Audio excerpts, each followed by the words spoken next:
Pues veámoslo hoy.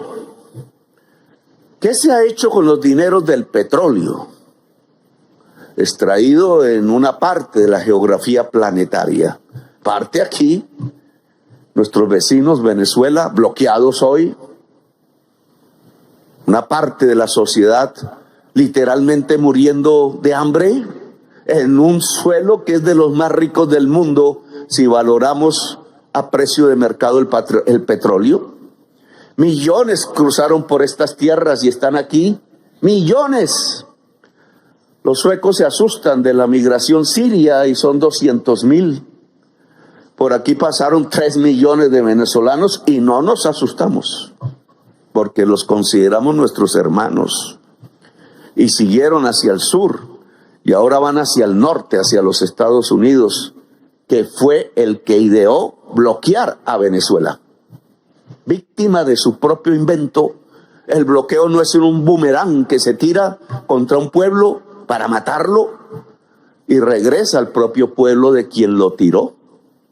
Después se vuelven fascistas porque no quieren esos migrantes, ni haitianos, ni cubanos, ni venezolanos, ni colombianos, ni latinoamericanos en los Estados Unidos. Discriminación étnica, discriminación igual que en los tiempos de la esclavitud. Solo son buenos para trabajar forzadamente 18 horas, pero cuando hablan de derechos no son buenos y tienen que ser expulsados. Bien, el petróleo, ¿a dónde fue? Cuando es consumido en las grandes fábricas de la codicia. Una parte a la atmósfera es el problema. Ese es el problema. Mientras no asumamos ese problema, no resolvemos el problema. Si el petróleo y el carbón va a la atmósfera, morimos.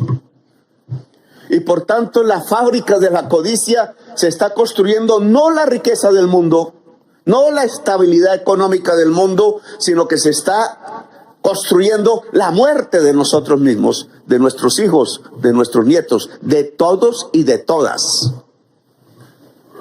Y la otra parte del petróleo se vuelve dólares y euros. Y va a los fondos de capital de Wall Street o de la City de Londres. Y esos fondos de capital no le prestan a nuestros países a bon marché, a altas tasas de interés, y nosotros vivimos endeudados con esos dueños de los bonos de la deuda, que además de la tasa de interés de mercado, le ponen un plus que llaman WACC o que llaman prima de riesgo. Entonces nuestros países viven y nuestras economías y nuestra sociedad y la mayor parte de la humanidad viven pagando una prima de riesgo que no es del mercado, porque dicen que nosotros somos riesgosos. Nos ordeñan literalmente, nos explotan literalmente en una economía que está estancada y en crisis desde el año 2008, pero que consume cada vez más petróleo y más carbón. La riqueza en dólares del petróleo se vuelve deuda de nuestros países y nos la cobran a tasa de interés más prima del riesgo. Y yo me pregunto hoy, ¿quién es más riesgoso económicamente en el mundo? El riesgo no es si se pierde el dólar. El riesgo es si se pierde la vida. ¿O no? ¿O es más valioso el dólar que la vida? A tal conclusión filosófica ha llegado y cultural el mundo de la codicia. ¿Es más valioso el dólar que la vida? Pues pareciera que en Gaza nos están demostrando todos los días y todos los segundos que sí, porque son capaces de arrojar bombas de millones de dólares sobre niños y niñas solo porque son árabes o solo porque eran los verdaderos dueños del lugar y los quieren sacar a la fuerza. Más valioso el dólar que la vida. Entonces se entiende por qué en las reuniones de los dirigentes políticos del mundo no se toman las decisiones que toca tomar para salvar la vida en el planeta. No importa la vida, importa el dólar. Así esos dueños del dólar vayan viendo que la muerte se acerca a sus fronteras, como el huracán del Caribe que entró a Miami, el centro del dólar para América Latina. Yo me pregunto, ¿no es más riesgoso esos países? Si yo en vez de colocar las unidades de medida en dólares, lo coloco en CO2 arrojado a la atmósfera, es decir, en las unidades mortíferas contra la vida, no obtengo otros resultados que cualquier teórico economista debería presentarnos si fuese intelectualmente honesto. No las unidades monetarias, sino las unidades de la vida, que en su contrario son unidades de CO2 equivalente. Los países más riesgosos de la Tierra son los que más emiten CO2, es decir, los países ricos. Y dentro de los países ricos, la parte de la sociedad más riesgosa es la que más CO2 emite, es decir, los ricos de la Tierra, los mega ricos, los dueños de Twitter y de las redes y de los medios de comunicación y los dueños de la política en los centros del poder mundial. Son ellos los que nos están matando. Son ellos a los que no les importa ni los niños de Gaza, ni los pueblos de África, ni los pueblos de Latinoamérica, que no quieren que entren a sus fronteras después que han secado sus ríos, después que han dejado sus tierras infértiles, después que han acabado con la alimentación básica, después que han acabado con las condiciones de vida porque las han chupado a través de sus enormes emisiones de CO2 a la atmósfera, produciendo la crisis y el colapso climático. Un discurso más de siempre, quizás, porque desde siempre ha luchado la humanidad contra la injusticia, siempre ha luchado la humanidad por la igualdad y la libertad, siempre se lo han impedido a la fuerza, pero cada vez la humanidad tiene más fuerza. Es el discurso de la humanidad luchando por la esencia del ser humano, que es ser libre y que es ser igual. Y hoy lo tenemos de nuevo presente en nuestro planeta. ¿Por qué nos ponen una prima de riesgo si los de la prima del riesgo son los ricos del planeta? Medido en CO2 equivalente. ¿Nos hemos dado acaso cuenta que si eliminamos la prima del riesgo, tenemos más capacidad como países para invertir en el clima y en la vida? ¿Dónde se toman esas decisiones? Pues veámoslo. Si el petróleo genera dólares y van a los fondos de capital, y los fondos de capital prestan a los países del tercer mundo con prima de riesgo, pues el petróleo está haciendo una doble labor mortal. No por culpa de ese material. Genera los CO2 que va a la atmósfera y produce el problema, porque lo usan para ampliar y maximizar la codicia. Y al mismo tiempo el dinero que se produce termina endeudando a toda la humanidad, empeñando, embargando el futuro de la humanidad para pagar la prima de riesgo y no para invertir en el clima, adaptar el país para que no muera la gente por la crisis climática y solucionar y mitigar la crisis climática. La China es el dueño de la mayor parte de la deuda del mundo. ¿Socialistas o capitalistas? Porque yo volvería a plantear un poco los principios socialistas. Socialismo es salvar la vida colectiva antes que la ganancia particular. Y hay que discutirlo de frente. Una alianza de China en la Alianza por la Paz implica cambios al interior de cada país. Nosotros aquí dejamos de contratar exploración de gas y de petróleo. No saben ustedes la enorme crítica que me hacen. Bobo, me dicen,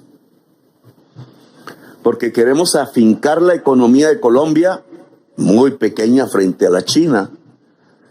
Queremos afincarla en la vida. Potencia mundial de la vida, dijimos aquí. Yo creo que tenemos razón. Este país puede ser muchísimo más rico pensando en la vida que pensando en la muerte que nos ha rodeado.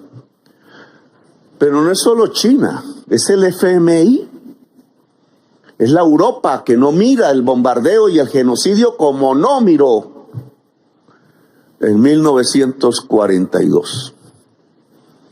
Es los Estados Unidos que está dirimiendo si los propios nazis a los cuales combatió al lado de chinos, al lado de soviéticos, al lado de los pueblos del mundo antaño, ahora contra los mismos ex aliados, deja subir los nazis al poder. ¿Vamos a salvar a la humanidad así? Nos asusta las corrientes latinoamericanas de seres humanos llegando a la frontera con Estados Unidos. Pues se rompe, se logran dominar si hay prosperidad en el sur. Si este potencial de energías limpias que tenemos en este pedazo del planeta pueden servirles para limpiar su propia matriz energética. Ellos consumen 1.200 gigas de energía eléctrica al año. Nosotros tenemos un potencial de 1.500 gigas de energía limpia. Entonces la codicia y la sensación de no dejar que los otros puedan ser también ricos no permite un pacto en las Américas que solucione la migración, porque si en estas tierras no hay hambre, ningún latinoamericano se va de estas tierras hermosas al desierto. Ninguno. Pero hay que tener para comer en esta fertilidad. Pero tampoco tendríamos unos Estados Unidos arrojando chimeneas mortales a la atmósfera. Un pacto de las Américas implica un pacto de los pueblos. Hemos dicho, ¿por qué no cambiamos deuda por clima?